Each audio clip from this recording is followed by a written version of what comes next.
자, 요즘 제일 핫한 책이죠. 베스트셀러 반일 종족주의. 자, 안녕하세요. 좌파한테는 친일의 토착 왜구 소리 듣고 우파한테는 종북 좌파 소리 듣는 종북 좌파 토착 왜구 캡틴 인사 오지게 박습니다. 오늘 영상 이후에는 더 다구리 당하지 않을까 이런 생각이 드네요. 정말 많은 분들께서 요즘에 핫한 책인 이 반일 종족주의에 대한 솔직한 제 생각을 들려달라는 요청들이 너무 많아가지고 오늘 좀 이야기를 해볼까 합니다. 어떤 분들이 듣기에는 분명 거북하게 들릴 수도 있고 상처가 될 수도 있고 이 책의 저자 이영훈 박사님을 좋아하시는 분들에게는 엄청나게 거슬리게 들릴 수가 있을지도 모른다고 생각이 들어가지고 제 영상이 불편할 것 같다는 생각이 드는 분들은 시청을 절대 권해드리지 않는다는 점 먼저 알려드립니다. 그럼에도 불구하고 끝까지 보고 나서 욕하면은 노진구의 아따맘마 제 정치적 관점을 다 떠나서 그냥 요청하신 대로 저 책에 대해서 제가 느낀 점을 이야기해보도록 하겠습니다. 만든 이는 먼저 이영훈 전 서울대 경제학 교수를 비롯한 동료분들이 함께 만든 책이에요. 책 내용 안에는 이영훈 교수뿐만 아니라 김낙년, 김용삼, 주익종, 정만기, 이우연 이런 선생님들이 함께 저술을 했다는 게 나옵니다. 진짜 똑똑하신 분들이 만든 책이죠. 이 책에 대한 상세한 구절이나 내용을 올리면 혹시나 문제가 되지 않을까 싶어가지고 전체적인 내용과 느낀 바를 간단하게 알려드릴까 합니다. 일단 제목부터가 반일 종족주의죠. 민족주의가 아닌 종족주의라고 표현을 했습니다. 한국의 비이성적인 민족주의를 비판한다는 뜻이 제목부터 강한 인상을 남기고 있죠. 자, 그럼 우리나라 종족 과연 저그 테란 프로토스 중에 어떤 종족일까? 이 책 프롤로그부터 내용이 엄청나게 셉니다. 거짓말의 나라라고 해서 우리나라 사회에 만연해 있는 거짓말, 그리고 거짓말 국민, 거짓말 정치, 거짓말 재판이라고 해서 정치나 생활에 만연해 있는 한국의 거짓말 문화를 비판하는 내용입니다. 2014년에 위증으로 기소된 사람이 일본의 170배가 넘고 인구가 상대적으로 적은 우리나라의 상황으로 인구를 대비했을 때 일본의 430배가 넘는 사회 현실과 무고죄 건수, 보험 사기 등을 통계로 근거로 대면서 초반부터 뼈를 때린다는 부분입니다. 자, 그리고 본론으로 1부, 2부, 3부에 걸쳐가지고 우리나라에 만연해 있는 일제강점기에 잘못 알고 있었던 오해와 거짓된 반일 문화를 꼬집는 부분들이 엄청나게 많습니다. 크게 이야기하자면은 우리나라 소설 등이나 문학작품 그리고 교과서에서 일본을 괴물처럼 그려놓은 것에 대한 비판들, 일제 당시에 토지 수탈과 식량 수탈의 진실, 강제노동, 강제징용과 실제로 임금대장에서 본 조선인과 일본인의 임금 차이가 없었음을 증명한다는 점, 반일몰이의 대명사 독도 문제에서 우리나라 주장의 억지성, 그리고 조선 역사에 대한 부정적인 부분, 그리고 가장 민감한 학도병 부분과 위안부 문제에 대한 내용들을 통해서 실제로도 일제 때도 강제적인 수탈은 존재하지 않았으며 토지 소유권을 인정해줬으며 학도병과 그리고 위안부 징용자들도 사실은 성노예로 끌려간 게 아니라 자발적으로 혹은 보호자의 허락하에 노동을 하러 간 사람들이란 주장입니다. 자, 실제로 이렇게만 말씀드리면은 진짜 저자가 뭐하는 사람인가 생각이 들 정도로 우리나라 국민 정서에 전혀 맞지 않고 화가 날 만한 내용임은 분명합니다. 그러나 망언에 허구라고 하기에는 안의 내용들은 상당히 연구가 많이 된 근거와 자료들을 포함하고 있고 통계 자료나 실제 증언과 사건들을 토대로 많은 증거들을 가지고서 쓰여진 책이라는 겁니다. 자, 일제강점기를 바라볼 때 학자들은 크게 두 가지로 바라봅니다. 식민지 수탈론과 식민지 근대화론이죠. 수탈론은 일제의 식민지를 당하는 바람에 수탈이 돼서 우리 민족이 가난했다는 이론이고, 근대화론은 식민지를 지배받으면서 선진 문물이 들어왔고 근대법이나 제도가 들어왔다는 이론이죠. 이 반일종족주의라는 책은 식민지 근대화론에 기초한 책입니다. 기본적으로 이 책은 우리나라 정서에는 절대로 맞을 수가 없는 책임은 분명합니다. 지금까지 우리나라의 모든 교과서는 일제강점기를 식민지 수탈론에 기반해서 배웠기 때문이죠. 한 가지 예로 이영훈 교수가 바라보는 관점은 일제강점기 당시에 우리나라는 연평균 3.6% 이상의 경제성장률을 이룩했고 쌀 수탈이 아니라 일본이 돈을 주고 사간 수출이라고 주장을 합니다. 그리고 수탈이 없었음을 주장을 합니다. 수탈론을 주장하는 학자들은 그 쌀 수출과 경제성장의 이득이 어디로 향했는가의 문제를 제기합니다. 이득은 일본과 소수의 친일파들에게 돌아갔고 대다수의 농민들은 당시 높은 소작료들로 인해서 고통을 받아서 도시나 만주로 이주를 했다는 이론이죠. 사실 우리나라처럼 일본의 식민지배를 받은 대만의 교과서의 경우에서는 일본인들이 저지른 위안부 같은 만행을 지적함과 동시에 더불어서 일제에 대한 발전과 근대화를 함께 기술해 놓았습니다. 우리나라의 교과서에서는 식민지 근대화론에 대한 언급이 전혀 없었다 보니까 당연지사 식민지 근대화론은 우리나라 정서에는 절대 맞을 수가 없는 이야기들이 이야기들이죠. 식민지 근대화론자 그리고 식민지 수탈론자는 팩트인 하나의 기록을 가지고도 보는 시점이 많이 다릅니다. 예전부터 저는 이 책을 읽으신 분들의 반응을 많이 봤습니다. 일단 이 책을 읽은 사람들이라면 기본적으로 본래 자신이 알고 있었던 상식이 심하게 무너진다는 걸 느끼실 거예요. 그리고 반응이 크게 두 가지로 나뉠 겁니다.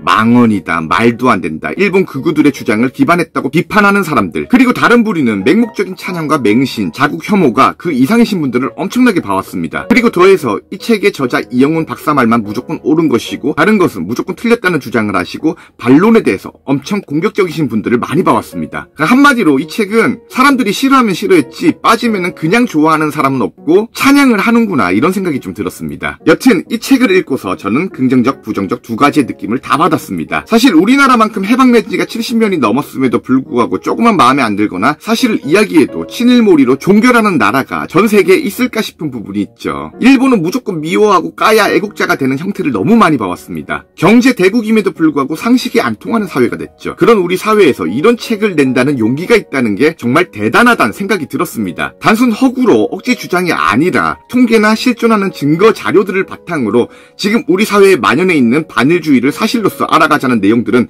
너무나도 좋았다고 생각을 합니다. 일제가 토지를 강제로 빼앗았다는 내용과 쌀 수탈론과 같은 내용들만 봐도 확실한 통계와 자료를 기반으로 검증을 했고 이제 학계에서도 거의 이 부분은 이미 어느 정도 검증이 되었다고 합니다. 그런데 검증된 자료를 막상 학교에선 안 가르치다 보니까 자라나는 학생들은 모르고 큰다는 겁니다. 그리고 교과서와 선생님들에게 배운 대로 반일 정신을 갖춘 채로 성장을 한다는 거죠. 얼마 전에 학교에서 일본 불매운동에 참여하는 학생들이 일본제 학용품을 박살내면서 막상 집에서는 닌텐도와 플스를 한다는 말들이 너무나도 공감이 되더라고요. 그리고 어릴 때부터 우리가 교과서로 배운 절대적이고 무조건적인 민족주의와 전체주의 사관에서 탈피한 책이란 부분에서는 정말로 긍정적인 부분이 있는 책이라고 생각을 합니다. 그러나 이 책에서는 통계에서는 보이지 않는 맹점들이 그대로 드러났다고 생각을 합니다. 이영훈 박사가 주장하는 거짓말의 나라에서 우리나라의 위증죄가 일본보다 170배 이상이 높고 인구 대비로 430배가 많다고 한 것에는 저도 의문이 들었던 게 이미 2016년에 일본 비즈니스 저널에서도 사기 대국 한국이란 주제로 다뤘던 내용입니다. 근데 일본 저널의 주장은 한국의 위증죄 건수가 일본의 66배였고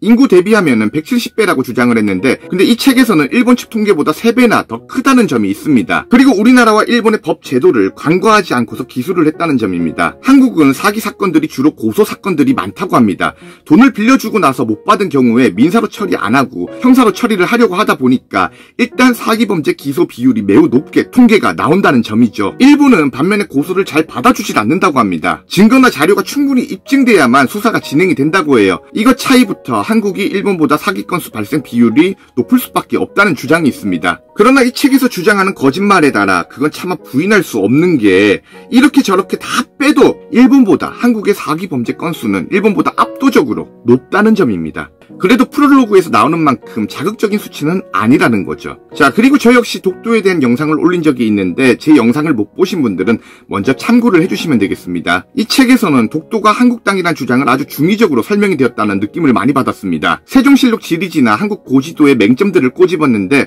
사실 그건 일본 측에서 독도가 한국 땅이 아니라는 주장을 할 때 주로 말하는 내용을 인용했다는 점이죠. 그리고 제일 예민한 부분으로 작용하는 강제징용자나 위안부 문제들, 사실 이 부분은 저도 정말 조심스럽죠. 왜냐? 아직 그 피해자분들이 살아 계시고 저는 그 당시를 살아보지 못한 사람이고 설령 통계나 여러 정황이나 자료가 있다고 하더라도 그 발언에 있어서는 신중해야 된다는 게 저의 생각이기 때문에 저의 생각은 잠시 접도록 하겠습니다. 대신 단적인 예로 제가 대학교 1, 2학년 때 알바를 하던 당시에도 최저임금에 대한 제도는 존재를 했습니다. 당시 국가에서 정한 최저임금은 2,500원이었습니다. 하지만 2,500원을 지키는 사업주는 드물었습니다. 적은 곳은 1,800원, 일이 빡센 곳은 2,300원. 그게 현실이었어요. 하지만 통계에 나오는 2004년 최저시급은 2,500원이었다는 점이죠. 21세기도 그랬는데 하물며 독점 자본주의가 판을 치던 100년 전 그리고 식민지배를 받던 나라에서 그 통계 속에 감춰진 직접 우리가 당사자가 아니면 모르는 그러한 억울한 일들은 분명히 존재를 했다고 생각을 합니다. 저는 개인적인 활동으로 일제 때를 겪은 어르신들을 자주 뵀었는데 그 시대에 대해서 자주 여쭤보곤 합니다. 일제 때 어땠었냐고. 어떤 어르신들은 정말 살기가 힘들었다고 힘들었다고 주장하신 분들도 봤지만 어떤 어르신들은 살기 괜찮았다고 하신 분들도 봤습니다. 그러다 보니까 더 조심스러워지더라고요. 저는 이 책을 보시는 분들은 현명한 판단력을 지니셨으면 한다고 생각을 합니다. 저자의 의도는 분명히 프롤로그, 에필로그 모든 부분에서